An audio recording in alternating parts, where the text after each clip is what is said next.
அன்பானவர்களே, அன்பு வணக்கங்கள்.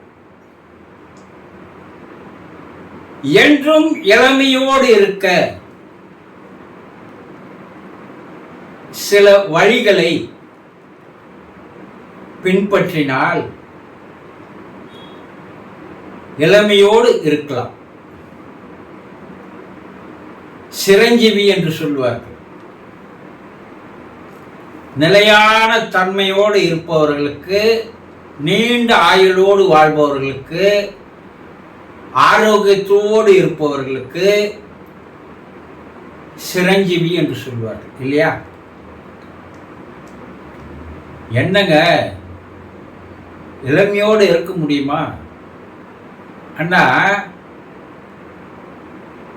மனம் இளமையாக இருந்தால் இந்த உடலிலே பல்வேறு விதமான ரசாயன மாற்றங்கள் ஏற்படுகிறது என்பதை இன்றைய விஞ்ஞானம் கண்டுபிடித்திருக்கு. ரொம்ப இளமையா தான் இருப்பாங்க, ரொம்ப வயசு கம்மி தான், ஒரு 25-30 இருக்கலாம். ஆனா அவர்களை பார்த்தோமையானால் 70-80 வயசினுடைய தோற்றமானது உருவத்தில் ஒரு முதிர்ச்சியானது, ஒரு முதுமையானது, ஒரு வயோதிகமான ஒரு காட்சியை பார்க்கலாம். பல பேரை பார்த்துருக்கீங்க. அதற்கு என்ன காரணம்? வயது 30 தான், ஆனா 60 வயது தோற்றமானது அவர்களுக்கு வருகிறது. இத மருத்துவ விஞ்ஞானம், உளவியல், மனவியல் விஞ்ஞானம் எல்லாம் சேர்ந்து ஏன் இவங்களுக்கு 30 வயசு கூட ஆகல, ஆனா ஏன் இவங்களுக்கு 60 வயசு தோற்றங்கள் வருகிறது, உருவ தோற்றங்கள் ஆராய்ச்சி செய்து கடைசியாக அவங்க என்ன கண்டுபிடிக்கிறாங்கன்னா, மனம் இளமையாக இல்லை. சரி, 60 வயசுல இருக்கிறாங்க, அவங்க எப்ப பார்த்தாலும் சிரிச்சுக்கின்னு ரொம்ப ஆக்டிவிட்டியா ஏதாவது ஒரு வேலையை செய்துக்கினே முகமலர்ச்சியோடு, ஒரு வசீகர முகத்தோடு, ஒரு பொலிவோடு, முகத்துல சுருக்கங்கள் இல்லாம இருக்கிறாங்களே, அது எப்படி அப்படின்னா அதற்கும் மனம்தான் காரணம் என்று சொல்கிறார். இந்த இளமையிலேயே வயோதிக தோற்றம் வருவது எதனால் அது வருது? ஆனா உளவியல் ஆராய்ச்சி என்ன சொல்லுதுன்னா, மனசை அவங்க சரியா வச்சுக்கல. கடந்த காலத்துல நடந்த நிகழ்வுகளை, நிகழ்ச்சிகளை எல்லாம் இப்ப போட்டு அதை நினைத்து நினைத்து நினைத்து கவலைப்பட்டு கொண்டே இருக்கிறார்கள். அது நடந்துடுச்சு, அது போயிடுச்சு. இறந்த காலத்தில் நடந்தவையெல்லாம் இறந்து வைத்தான். ஆனா அதை நம்ம என்ன பண்றோம், மனசால அதுக்கு மறுபடியும் மறுபடியும் உயிர் கொடுத்து கொடுத்து கொடுத்து அதை உயிரோடு வைத்திருக்கிறோம். எல்லாருக்குமே கடந்த காலத்துல ஏதாவது சில பாதிப்புகள், ஏமாற்றங்கள், இழப்புகள், தோல்விகள் எல்லாம் ஏற்பட்டிருக்கும். யாரும் கடந்த காலத்துல இதையெல்லாம் சந்திக்காமல் வர முடியாது. அப்ப அதையே நினைத்து நினைத்து நினைத்து, ஐயோ நான் வியாபாரத்துல தோல்வி அடைஞ்சிட்டேனே, இனிமேல் எழுந்துக்க முடியுமா தெரியலையே, இவ்வளவு கோடியில லாஸ் ஆகிடுச்சு, ஐயோ நான் முயற்சி பண்ணியும் தோல்வி அடைஞ்சிட்டேனே, ஐயோ என் குடும்பத்துல என் மனைவியை இழந்துட்டேன், என் கணவனை இழந்துட்டேன், என் பிள்ளைங்களை இழந்துட்டேனே, லட்சக்கணக்கான ரூபாய்களை வாங்கிக்கின்னு ஏமாத்திட்டாங்களே. இப்படி ஏதாவது உங்க வாழ்க்கையில ஒரு சம்பவம் நடந்திருக்கும் இல்லையா? அதை நீங்க போட்டு இப்ப குழப்பிட்டு இருந்தீங்கன்னா, 10 வருடத்திற்கு முன்னால் நடந்தவை எல்லாம் நினைத்து கொண்டு இப்போ கவலைப்பட்டு கொண்டு, வேதனைப்பட்டு கொண்டு, மனதை குழப்பிக்கொண்டு இருந்தீர்களேயானால் உடல்ல பல்வேறு ரசாயன மாற்றங்கள் ஏற்பட்டு இந்த உடல் வளர்ச்சிதை மாற்றத்தை அது என்ன பண்ணுதுன்னா அழிக்கிறது என்று கண்டுபிடிக்கிறார்கள். என்ன அது போல நிமிடந்தோறும் செல்கள் உற்பத்தி ஆகிறது, நிமிடந்தோறும் செல்கள் அழிகிறது. இந்த கவலை, வேதனை, துக்கம், துயரம், கஷ்டம் இதையெல்லாம் நினைத்து கொண்டிருந்தீர்களானால் உங்களுடைய உதிர்கின்ற செல்கள் அதிகமாக ஆகிறது, பல மடங்கு அதிகரிக்கிறது. உற்பத்தி ஆகிறது 1%ன்னா அழிவது 10% இருக்குன்னு கண்டுபிடிக்கிறாங்க. அப்ப அதனால சில திரவங்கள் உடம்புல சுரக்குது. அது என்ன திரவங்கள்? கவலையா இருந்தாலும், வேதனையா இருந்தாலும், துக்கத்துல இருந்தாலும், துயரத்துல இருந்தாலும் ஒரு திரவம் சுரக்குது. அது உடலை பாதிக்க செய்கின்ற ஒரு ஆசிட் மாதிரி என்று கண்டுபிடிக்கிறார்கள். அது என்ன பண்ணுது? அங்கங்களை போய் பாதிக்கிறது, நரம்புகளை பாதிக்கிறது.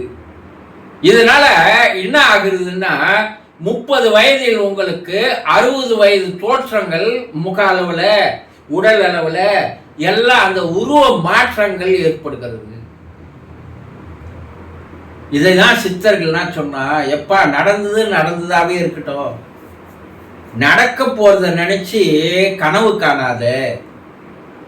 நடக்க போறத இது இப்படி நடக்குமா அப்படி நடக்குமா கனவு காண்றது, இது போல பகல் கனவு காண்பது, இதெல்லாம் எதிர்பார்த்து அது நடக்காத போனால் தோல்வியில முடியும். அப்போ அதுவும் மனக்கவலையாக மாறும்.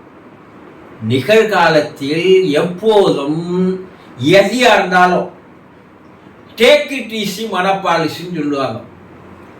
அது ஒன்றும் பெருசா எடுத்துக்கிறது இல்லைங்க.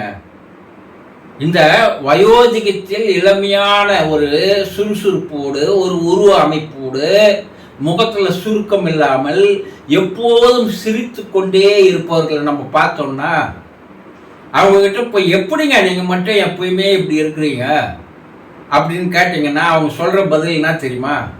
நான் எதை பத்தியும் கவலைப்படுறது இல்லைங்க, வர்றது வரட்டும், போறது போட்டோம், அது தோல்வி வந்தாலும் கவலை இல்லை, இழப்பு வந்தாலும் கவலை இல்லை, நஷ்டம் வந்தாலும் கவலை இல்லை, ஏமாற்றம் இருந்தாலும் கவலை இல்லை, எதை பற்றியும் நான் கவலைப்படுவது கிடையாது. வரது வரட்டும், அதை நம்ம எளிமையா எடுத்துக்கலாம். டேக் இட் ஈஸி மனப்பாலிசின்னு சொல்லுவாங்க. அதனால நான் எதையும் மனசுல போட்டு குழப்பிக்கிறது இல்லைங்க. நான் என் மனசுக்குள்ள என்ன நினைக்கிறேன்னா, எப்போ சந்தோஷமா இருக்கணும், ஆக்டிவா இருக்கணும், எதை நினைச்சும் கவலைப்படக்கூடாது, ஓடிக்கொண்டே இருக்க வேண்டும். சொல்றாங்கல்ல, நதி போல ஓடிக்கொண்டிரு அப்படி சொல்றாங்கல்ல.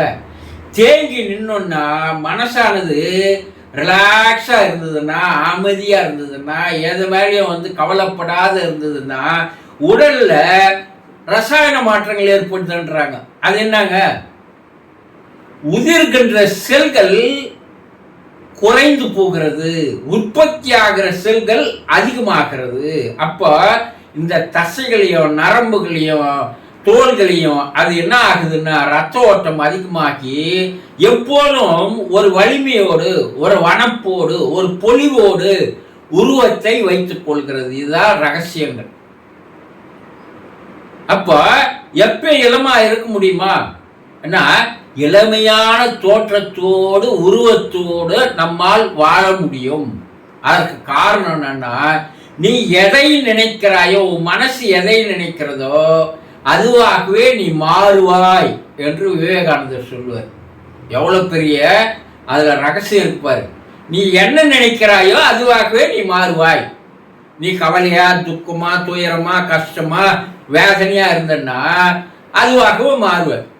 நீ எப்போ ஆனந்தமா, சந்தோஷமா, மகிழ்ச்சியா நீ இருந்தன்னா அதுவாகவே மாறுவ. அப்போ எல்லாவற்றுக்கும் இளமையாக இருப்பதற்கும், வயோதிக தோற்றம் வருவதற்கும், ஆரோக்கியமாக இருப்பதற்கும், ஆரோக்கியம் கெட்டு போவதற்கும், வசதியாக இருப்பதற்கும், ஏழ்மையாக இருப்பதற்கும் எல்லாத்துக்கும் என்னதான் காரணம்? உங்களுடைய மனம்தான்.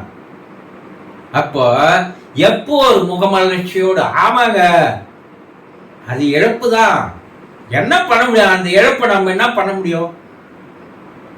அது தாங்கிதான் ஆகணும், வேற வழி கிடையாது. அது நடக்கணும்னு ஏற்கனவே எழுதப்பட்ட விதி, அது நடந்து போச்சு. இப்ப அதை நினைச்சு நம்ம துக்க பயணத்தினால அந்த இழப்பு நமக்கு திரும்பி வந்துருமா? இந்த மனப்பக்குவம் யாருக்கு இருக்கிறதோ, எதையும் எளிமையாக எடுத்துக்கொள்வர், எதுவும் கடந்து போகும் என்று நினைப்பவர்கள் எப்போதும் எளிமையான ஒரு உருவத் தோற்றத்தோடு அவர்கள் மனமகிழ்ச்சியோடு வாழ்கிறார்கள் என்பதை இன்றைய விஞ்ஞானம் கண்டுபிடித்திருக்கிறது. அப்ப இனிமேல் நீங்க எப்பயும் எளிமையா இருப்பீங்களா? எதை பற்றியும் கவலைப்படாதீங்க. போயிடுச்சு.